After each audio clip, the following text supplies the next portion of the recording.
फिर मोमबत्ती या फिर मोबाइल की टॉर्च।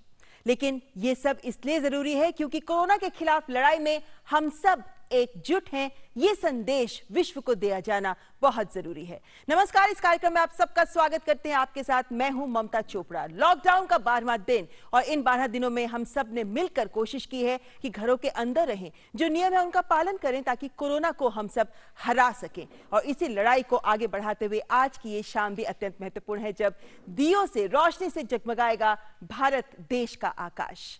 तो शुरुआत करते हैं कार्यक्रम की। सबसे पहले कोरोना की क्या है तस्वीर देश की, आइए आपके सामने रखते हैं।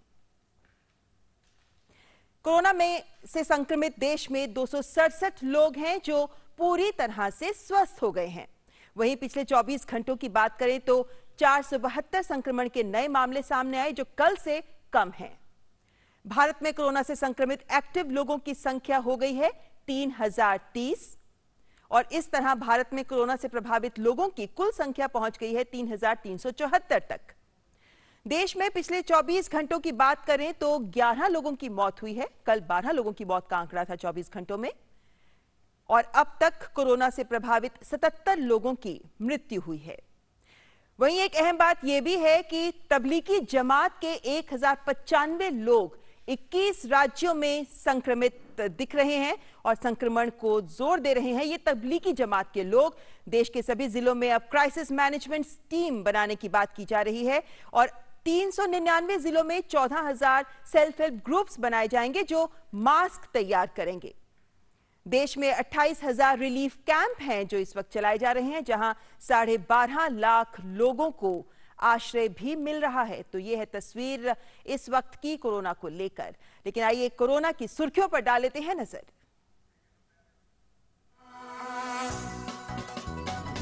प्रधानमंत्री नरेंद्र मोदी के आह्वान पर देशवासी आज रात 9 बजे 9 मिनट के लिए दिया, मोमबत्ती या टॉर्च जलाकर कोरोना संकट के अंधकार को देंगे चुनौती।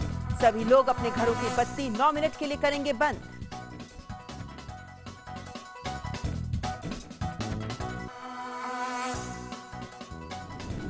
कैबिनेट सचिव ने कोविड-19 की स्थिति पर राज्य सरकारों के साथ की समीक्षा बैठक। 274 जिले कोविड-19 से प्रभावित।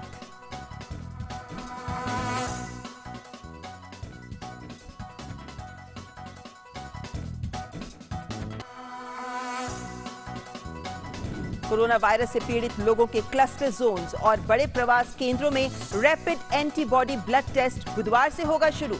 इन्फ्लुएंजा जैसी बीमारियों के ग्रस्त लोगों को घरों में 14 दिन तक के लिए क्वारंटीन किए जाने की सलाह। आयुष्मान भारत लाभार्थियों को भी मुफ्त कोरोना जांच और उपचार।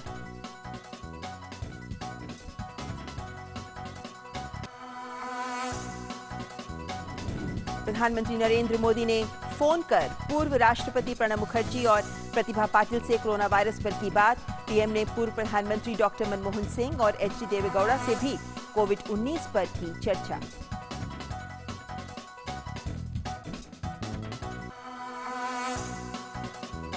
प्रधानमंत्री नरेंद्र मोदी ने की अमेरिका, ब्राजील के राष्ट्रपति और स्पेन के प्रधानमंत्री से कोविड-19 की स्थिति पर फोन पर बात। पीएम मोदी ने वैश्विक स्वास्थ्य संकट से निपटने के लिए तीनों विश्व नेताओं से सहयोग पर की चर्चा।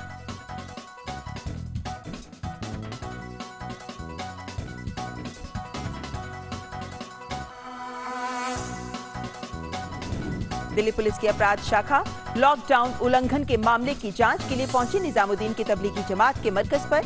जमात के प्रमुख मौलाना साद और अन्य के खिलाफ महामारी रोग अधिनियम के तहत एफआईआर दर्ज। 1 अप्रैल को मरकज से लगभग 2300 लोगों को निकाला गया था बाहर।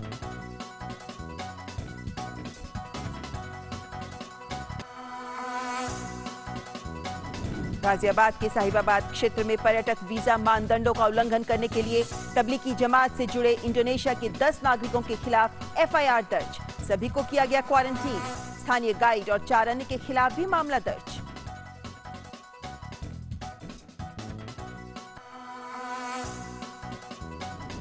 केरल के बाद राजस्थान में हुई कोरोना संदिग्ध लोगों की सर्वाधिक जांच। 11,000 से 10,542 नेगेटिव मामले। एक्टिव सर्विलांस के तहत अब तक 1 करोड़ 11 लाख परिवारों के 5.25 करोड़ लोगों की हो चुकी है स्क्रीनिंग। तो ये थी स्थिति हमारे देश की। देश से जो कोरोना की सुर्खियां थी वो आपके सामने रखी हैं, लेकिन विश्व भर में कोरोना का कहर क्या रूप ले रहा है, आइए आपको बताते हैं। विश्व भर में कोविड-19 से संक्रमित लोगों का आंकड़ा पहुंचा 12 लाख के पार। 65,000 से ज्यादा की मौत, तो वहीं 2,52,000 हुए ठीक। अमेरिका में सबसे ज्यादा 3 लाख से ज्यादा प्रभावित, स्पेन 1,30,000 और इटली में 1,24,000 से पार हुई संक्रमित लोगों की संख्या। यूरोप के सबसे ज्यादा प्रभावित देश इटली में लॉकडाउन का 5वां सप्ताह शुरू होने जा रहा है। यहां कोरोना वायरस संक्रमण के कारण विश्व में सबसे ज्यादा 15,362 लोगों की मौत।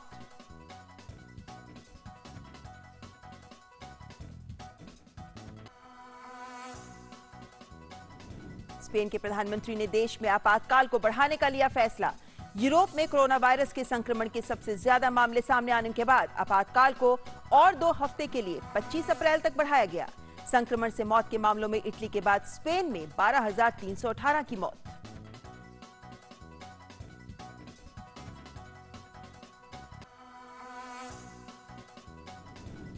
अमेरिकी राष्ट्रपति डोनाल्ड ट्रंप ने कहा, आने वाला हफ्ता कोरोना संक्रमण के खिलाफ लड़ाई में होगा सबसे मुश्किल। कोरोना से मरने वालों की तादाद बढ़ने की जताई आशंका।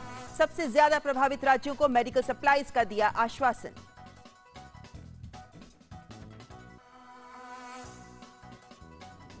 अमेरिकी डॉक्टर्स ने चलाया अभियान डोंट टच योर फेस, यानी मत छुएं अपना चेहरा। दिए सुझाव, मास्क पहने, हाथ कंधे से नीचे रखें, हाथ ठीक से धोएं।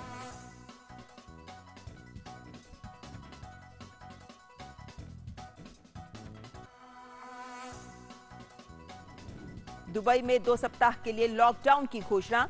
शनिवार रात से लॉकडाउन प्रभावी। प्रशासन ने दी कड़ी चेतावनी, उल्लंघनकर्ता के खिलाफ होगी सख्त कानूनी कार्रवाई। वहीं घनी आबादी वाले क्षेत्रों में होंगे कोरोना के व्यापक चिकित्सा परीक्षण। लॉकडाउन के दौरान परिवार के एक सदस्य को मास्क, ग्लव्स पहनकर सोशल डिस्टेंसिंग के साथ आवश्यक जरूरत के लिए बाहर जाने की होगी अनुमति। चीन का कम गुणवत्ता का माल बन रहा बड़ी मुसीबत। स्पेन ने की शिकायत। रैपिड टेस्ट किट से 80% की जगह मात्र 30% मरीजों की हो रही है सही जांच। चेक रिपब्लिक और अन्य देशों ने भी की शिकायत।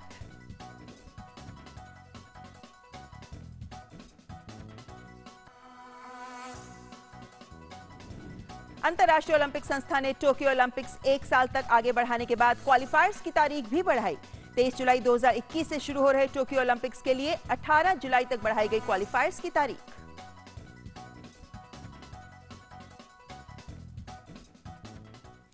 और अब वो खबर जिसके लेकर हम सबको जागरूक होने की जरूरत है। अभी कुछ ही दिनों पहले खबर आई थी कि जब दिल्ली के जेएनयू में एक छात्र ने वहां से जाने से इनकार कर दिया और जब पुलिस ने जबरदस्ती की तो उसने थूकने की चेतावनी दी, धमकी दी। इसी को लेकर उत्तर प्रदेश के मेरठ में भी कुछ खबरें ऐसी आ रही हैं कि लोगों पर थूककर दहशत फैलाने और फलों पर थूककर उन्हें बेचने के जो 2 सनसनीखेज मामले सामने आए हैं। इसमें पहला मामला गुरु नानक नगर में हुआ। यहां कुछ युवकों पर फलों पर थूककर बेचने का आरोप है। दूसरी ओर 2 युवक नवीन मंडी दिल्ली रोड में अनधिकृत तरीके से उन्होंने घुसने का प्रयास किया और रोकने पर गार्ड पर थूककर फरार होने का प्रयास किया। इन दोनों घटनाओं में सभी 5 आरोपियों पर पुलिस ने मुकदमा दर्ज कर लिया है। 3 आरोपियों को पुलिस ने पकड़ लिया है, उनको अलग रखा है। पुलिस उनका कोरोना टेस्ट करवा रही है। पुलिस आरोपियों पर मारपीट, संक्रमण फैलाने और लॉकडाउन के उल्लंघन का मुकदमा दर्ज कर रही है। मेरठ से 2 चौंकाने वाली खबर आई हैं। एक तो मेरे पीछे नवीन सब्जी मंडी है, यहाँ पर 2 युवक जबरदस्ती घुसने का प्रयास कर रहे थे। जब गार्ड ने उन्हें रोका तो उनके ऊपर थूक कर वो फरार हो गए।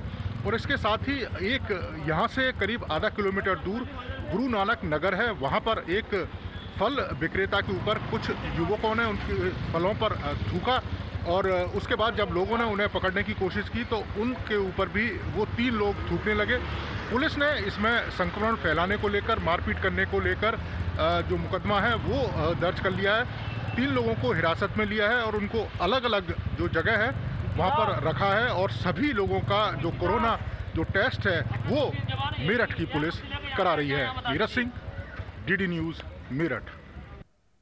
तो ऐसी खबरें दिल्ली मेरठ से तो आ ही रही हैं, लेकिन जो लोग इस महामारी की मारक क्षमता को मानने को तैयार नहीं है, या जो जानबूझकर इस तरह का व्यवहार दिखा रहे हैं, थूक रहे हैं, धमकी दे रहे हैं, वो मानव बम से कम नहीं है, क्योंकि वो इसे एक हथियार के तौर पर इस्तेमाल कर रहे हैं और अन्य लोगों की जान को खतरे में डाल रहे हैं। जन स्वास्थ्य एक संवेदनशील मुद्दा है, इसीलिए विश्व के अनेक देश अब इस दिशा में सख्त कदम उठा रहे हैं। आइए आपको बताते हैं कि तमाम विश्व के देश क्या कुछ कदम उठा रहे हैं। सिंगापुर की बात करें तो यहां एक व्यक्ति के कोरोना चिल्लाने और थूकने पर उसे 2 महीने की जेल की सजा सुनाई गई। सऊदी अरब में शॉपिंग मॉल में थूकने वाले को अब मौत की सजा हो सकती है, तो कड़ी सजा देने का प्रावधान सऊदी अरब में। फिलीपींस के राष्ट्रपति ने आदेश दिया है कि जो बेवजह लॉकडाउन तोड़ेंगे उन्हें गोली मार दी जाएगी। वहीं फ्रांस की बात करें तो वहां भी लॉकडाउन तोड़ने पर पेनल्टी लगाई गई है, जुर्माना भरना पड़ेगा फ्रांस में। जॉर्डन की बात करें तो जॉर्डन में नियम तोड़ने पर दी जा सकती है 1 साल तक की सजा, तो यहां सजा का प्रावधान है। तो इटली की बात करें जो बहुत ज्यादा प्रभावित है, वहां 3000 यूरो तक का फाइन और 3 महीने तक की सजा का प्रावधान किया गया है। वहीं स्पेन में सबसे ज्यादा सख्त सजा का प्रावधान है। यहां अगर लॉकडाउन का नियम ना मानेंगे तो 600 से लेकर 30,000 यूरो तक का फाइन है, जिसे बढ़ाकर 60,000 यूरो भी किया जा सकता है और 3 महीने से 18 महीने तक की सजा भी मिल सकती है। तो आप देख सकते हैं किस तरीके से तमाम देश इस बात को लेकर काफी सतर्क हैं और सजग हैं कि जो लोग कहीं थूकते हैं या फिर जो लोग जानबूझकर ऐसा व्यवहार दिखाते हैं, लॉकडाउन को तोड़ने की कोशिश करते हैं, वो अन्य लोगों के जीवन को खतरे में डाल रहे हैं, क्योंकि कोरोना संक्रमण इससे तेजी से फैल सकता है और लोगों की जान पर बना सकती है, और इसीलिए ये कड़े कदम उठाए गए हैं। और आज स्वास्थ्य मंत्रालय ने कहा है कि देश के 399 जिलों में से 14,000 से ज्यादा सेल्फ हेल्प ग्रुप्स हैं जो सहायता करेंगे कोरोना के खिलाफ हमारी जंग में। किस तरह? वो बनाएंगे मास्क, और इसी क्रम में हिमाचल प्रदेश में भी किस तरह स्वयं सहायता समूह इस मुहिम को आगे बढ़ा रहे हैं, आइए देखते हैं इस ग्राउंड जीरो रिपोर्ट में।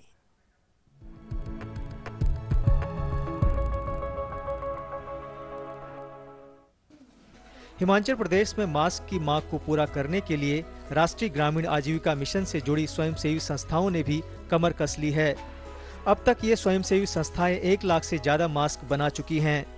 नारी शक्ति ने कोरोना वायरस को फैलाने से रोकने के लिए प्रशासन के साथ कदम बढ़ाए हैं और मास्क की मांग को पूरा किया जा रहा है। डीडी न्यूज की इस टीम ने जब इन महिलाओं से बात की तो वे बेहद उत्साहित नजर आईं। हम दिन में सर 200 मास्क बना लेते हैं। इसके समय हमें घर का गुजारा भी चल रहा है। हम जैसे बेले थे, जैसे कर्फ्यू लगे हुए हैं, इसके कारण हम घर में बैठे ही 200 मास्क बना रहे हैं दिन में। 50 to 70 हम डेली बना लेते हैं, और ये हमें जो मटेरियल है ग्रामीण विकास विभाग की तरफ से प्रोवाइड किया जाता है। मिशन की ऊना जिला की कार्यक्रम प्रबंधक ज्योति शर्मा ने कहा कि लॉकडाउन के समय में मास्क बनाना स्वयं सहायता समूहों के लिए आमदनी का जरिया बना है। मिशन के राज्य कार्यक्रम प्रबंधक रविंद्र धीमान ने बताया कि सरकार ने 110 स्वयं सहायता समूहों के करीब 350 महिलाओं को ट्रिपल लेयर मास्क बनाने की जिम्मेदारी सौंपी है। अभी तक पूरे प्रदेश में 110 स्वयं सहायता समूहों को इसमें शामिल किया गया है, जिसमें कुल 350 महिलाएं इसमें काम कर रही हैं। अभी तक हमने 1 लाख से ज़्यादा मास्क जो हैं अभी तक तैयार कर चुके हैं। ग्रामीण विकास व पंचायती राज विभाग के निदेशक ललित जैन ने बताया कि स्वयं सहायता समूहों को प्रति मास्क 5 रुपए की सिलाई प्रदान की जा रही है, और मास्क की यह खास बात है कि ये स्वास्थ्य विभाग के मानकों को पूरा करते हैं। इस समय जो मास्क बन रहे हैं पूरे स्वास्थ्य विभाग के दिशा निर्देश के मुताबिक बन रहे हैं। जो भी महिलाएं मास्क बनाती हैं, सबसे पहले तो उनसे ये सुनिश्चित किया जाता है कि वे स्वयं बीमार ना हो, और वो अपना मुंह व सिर को ढककर मास्क बनाती हैं। और जो मशीन के ऊपर वो मास्क बनाती हैं उसको डेली स्टरलाइज किया जाता है। यहाँ तक कि महिलाओं को बार बार हाथ धोने के लिए भी कहा जाता है। केंद्र व राज्य सरकार ने कोरोना वायरस को लेकर अनेक दिशा निर्देश जारी किए हैं, और मास्क भी इसकी रोकथाम में अहम भूमिका निभा सकता है। ऐसे में नारी शक्ति का यह प्रयास सराहनीय है। हिमाचल से नंदिनी मित्तल की रिपोर्ट, डीडी न्यूज।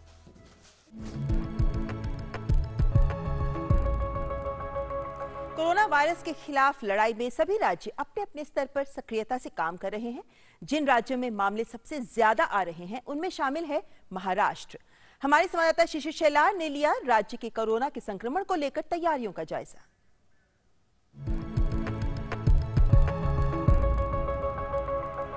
महाराष्ट्र में दिन ब दिन कोरोना के मरीज बढ़ते जा रहे हैं। ऐसे में राज्य सरकार चिंतित है, लेकिन राज्य सरकार कई सारे कदम उठा रही है। इसमें महत्वपूर्ण कदम यह है कि अब राज्य में डॉक्टर्स की संख्या बढ़ी जाएगी और इसके लिए सरकार जो है यूनानी, आयुर्वेदिक डॉक्टर, होम्योपैथी डॉक्टर्स, इनकी भी सेवा अब सरकार लेगी। हालांकि बात करें, अब सरकार ने एक 250 डॉक्टर्स की टीम बनाई है। उनको ऑनलाइन जो है इस वक्त प्रोडक्शन मिल रहा है, ट्रेनिंग मिल रही है। उसके बाद यही डॉक्टर्स अन्य डॉक्टर्स को ट्रेन करेंगे और ऐसा अगर देखा जाए तो महाराष्ट्र में तकरीबन 1.25 लाख ज्यादा डॉक्टर जो है सरकार मुहैया कराएगी, जो कोरोना का इस वक्त प्रकोप महाराष्ट्र में है वो उससे निपटने के लिए। साथ ही साथ महाराष्ट्र में सरकार ने देखा जाए तो बाकी अन्य उपकरण है, मेडिकल इक्विपमेंट्स, उन पर भी ज्यादा ध्यान दिया हुआ। इसीलिए राज्य ने तकरीबन 25,000 पीपीई किट्स की हम बात करें वो मुहैया कराई है। साथ ही साथ अगर बात करें तो N95 मास्क की तकरीबन 2.5 लाख N95 मास्क भी जो है सरकार दे रही है। और वेंटिलेटर की बात करें तो अब तक जो है 1,500 वेंटिलेटर सरकार मुहैया करा चुकी है। हालांकि सरकार ने यह भी कहा कि आने वाले समय में इसकी मात्रा जो है और बढ़ाई जा सकती है। दूसरी महत्वपूर्ण बात, जिस प्रकार से क्लस्टर कंटोनमेंट है जो योजना है उसके अंतर्गत जो लोग हैं उनकी तकरीबन 9 से 10 लाख लोगों की अब तक जो है कॉन्टैक्ट ट्रेसिंग सरकार ने पूरे राज्य में की है। खासतौर पर मुंबई जो कि एपिसेंटर माना जाता है, यहाँ पर भी अलग अलग अन्य जगह पर जो है क्लस्टर बनाए गए, कंटेनमेंट जोन बनाए गए हैं। उन कंटेनमेंट जोन में सरकार ज़्यादा ध्यान दे रही है, वहाँ पर मेडिकल टीम भी भेज रही है। साथ ही साथ जो लोग वहाँ पर रह रहे हैं वो घर से बाहर ना निकले, इसलिए उनको अन्य सुविधा भी सरकार इस वक्त जो है मुहैया करा रही है। हालांकि जो आंकड़ा महाराष्ट्र में बढ़ता जा रहा है उसके मद्देनजर सरकार जो है सभी लोगों से भी ये विनती कर रही है घर से ना निकले और ज़्यादा से ज़्यादा सोशल डिस्टेंसिंग का पालन करें। शीर्ष शिलार, टीडी न्यूज़, मुंबई।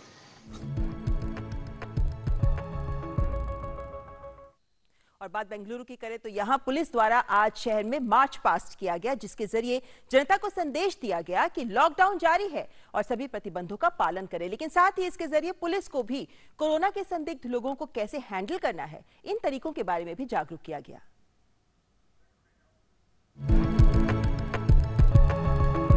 कर्नाटक सरकार ने ऐलान किया है कि अगले हफ्ते राज्य में लॉकडाउन पूरी तरह से 100% कड़ा रहेगा और इसके चलते पुलिस को आदेश दिए हैं कि लॉकडाउन का पूरी तरह से पालन किया जाए। यहाँ पर हम देख सकते हैं Bangalore city police flag march करते हुए और लोगों को एक आश्वासन दे रही है और लोगों तक पहुँचने की भी कोशिश कर रही है। पुलिस से कहा गया है कि वो किस तरह से इमरजेंसी में लोगों के साथ पेश आए और किस तरह से अगर कोई कोरोना पीड़ित है तो उन्हें अस्पताल तक भी पहुँचाए। इसके अलावा कर्नाटक सरकार का दावा है कि लॉकडाउन के दौरान सरकार किसी भी तरह की परिस्थिति से निपटने के लिए पूरी तरह से तैयार है और सरकार अगले हफ्ते तक करीब 1,500 से ज़्यादा वेंटिलेटर्स एक्वायर कर लेगी। इसके अलावा कर्नाटक सरकार लॉकडाउन के दौरान किसानों तक भी पहुँचने की कोशिश कर रही है, क्योंकि इस दौरान किसानों की फसल बर्बाद हो रही है और बाजार खुले ना होने की वजह से कई किसान सब्जियों को बाजार में फेंकने पर मजबूर है। ऐसी सूरत में सरकार उन्हें सपोर्ट प्राइस देकर इन सब्जियों को बाजार में बेचने का इरादा बना रही है। कर्नाटक सरकार ने पहले ही ये कह दिया है कि अगर राज्य में लोग लॉकडाउन का पूरी तरह से पालन नहीं करते तो सरकार लॉकडाउन को आगे की तारीख तक बढ़ाने में कोई झिझक नहीं दिखाएगी और सरकार इस लॉकडाउन को बढ़ा सकती है। Ayesha Khanam, DD news, back. प्रधानमंत्री नरेंद्र मोदी की अपील से प्रेरित होकर देश के नागरिक आज यानी 5 अप्रैल को रात को 9 बजे एक दिया देश के नाम जलाने को लेकर काफी उत्साहित भी नजर आ रहे हैं। ग्रामीण भारत में भी उत्साहित युवा किसानों और पशुपालकों को दिए भेंट कर रहे हैं ताकि वो आज रात अंधेरे में उम्मीदों की नई रोशनी से राष्ट्र को जगमग कर सके।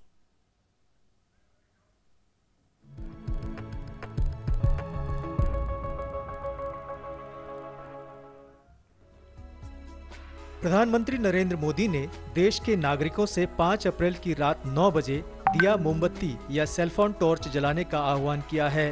प्रधानमंत्री की इस पहल से प्रेरित होकर एक दिया देश के नाम जलाने का देश भर में उत्साह देखने को मिल रहा है। गाँव में भी प्रधानमंत्री की अपील का लोग स्वागत कर रहे हैं। ऐसा ही नजारा देखने को मिला राजस्थान के जयपुर ग्रामीण के इटावा भोपजी गाँव में। यहाँ सामाजिक दूरी का पालन करते हुए युवा उत्साहित होकर खेतों में काम करने वाले किसानों को दिए वितरित कर रहे हैं। पशुओं की देखभाल करने वाली महिला किसानों को भी दिए बांटे जा रहे हैं ताकि प्रधानमंत्री के आह्वान को सफल बनाया जा सके। कोरोना जो बीमारी है उसकी लड़ाई के लिए हम पूरे एक होकर ये संदेश देना चाहेंगे, हम सब एक हैं और इस लड़ाई से हम लड़ेंगे। इसी तरह का उत्साह हिमाचल प्रदेश के धर्मशाला में भी देखने को मिला, जहां युवा घर पर रहे अपने पड़ोसियों को मोमबत्ती वितरित कर रहे हैं। इसी तरह का नजारा अजमेर के बांदनवाड़ा में देखने को मिला, जहां सामाजिक कार्यकर्ता और अधिवक्ता मनोज आहूजा ने अपनी टीम के साथ मित्रों और पड़ोसियों को मोमबत्ती वितरित कर आज की शाम देश के नाम रात्रि 9 बजे लाइट मोमबत्ती की रोशनी से जग को जगमग करने की अपील की। ओपी यादव की रिपोर्ट, डीडी न्यूज।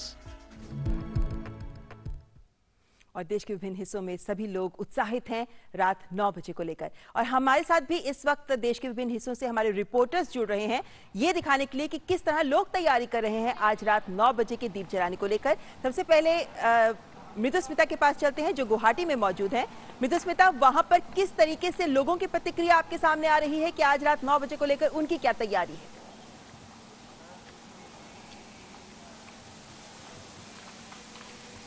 चिरंजीव, बुलाना जल्दी से।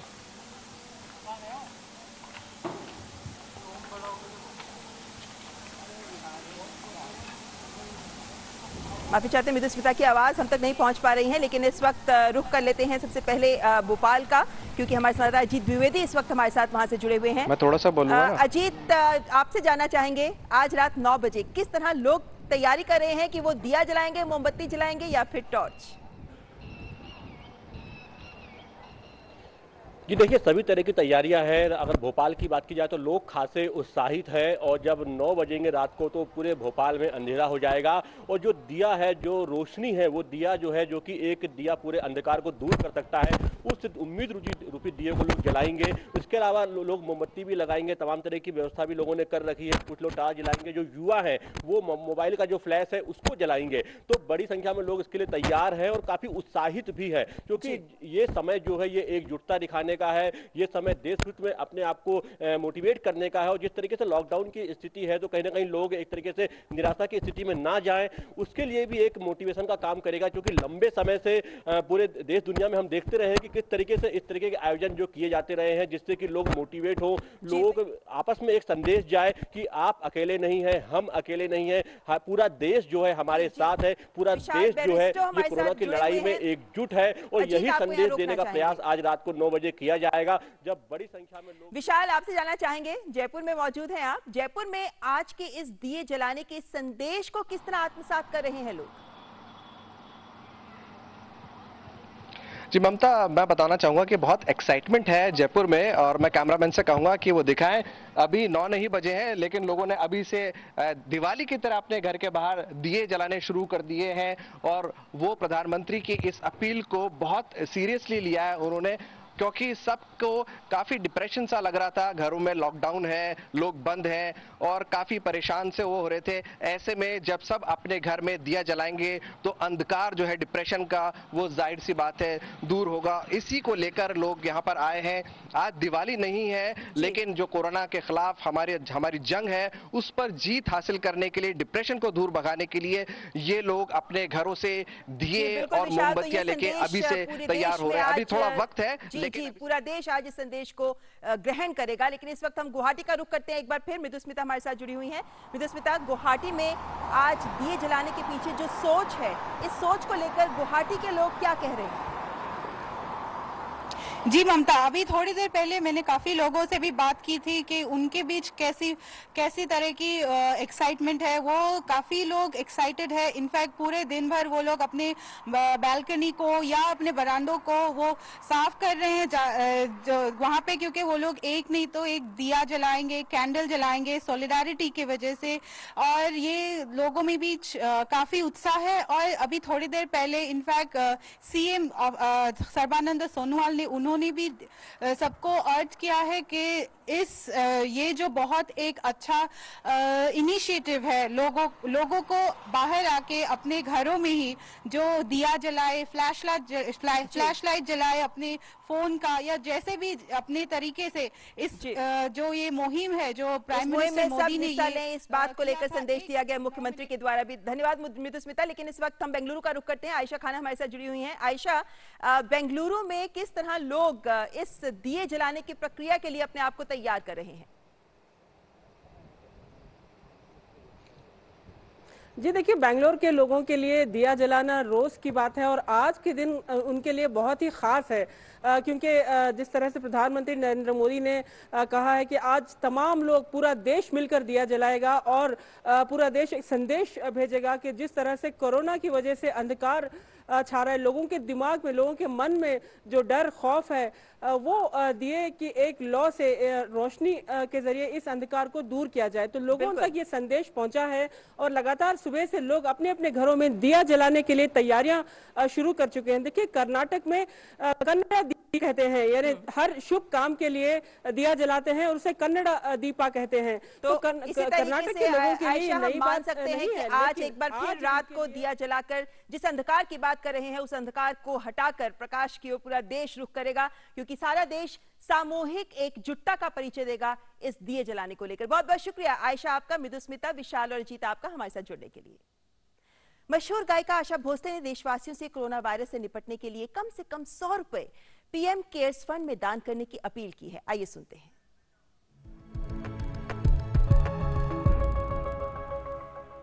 नमस्कार, मैं आशा भोसले। क्या आप जानते हैं कि 100 रुपए में कितनी ताकत होती है?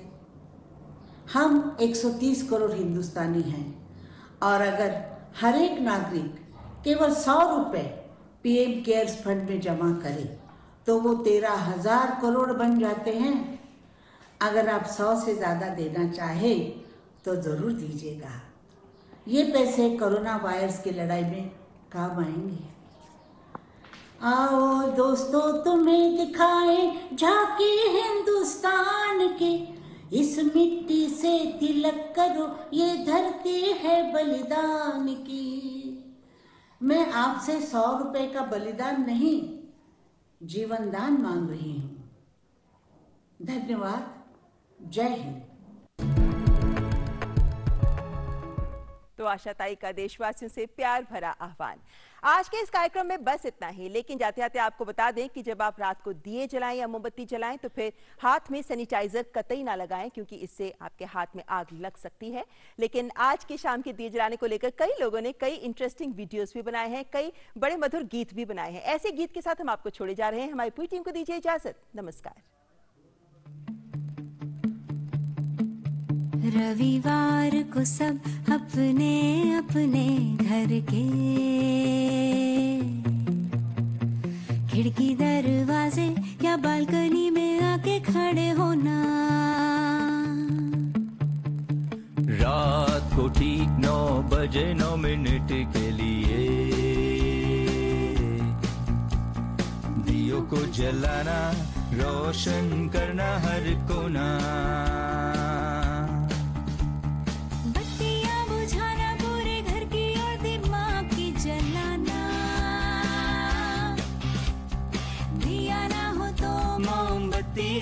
टॉर्च ले आना,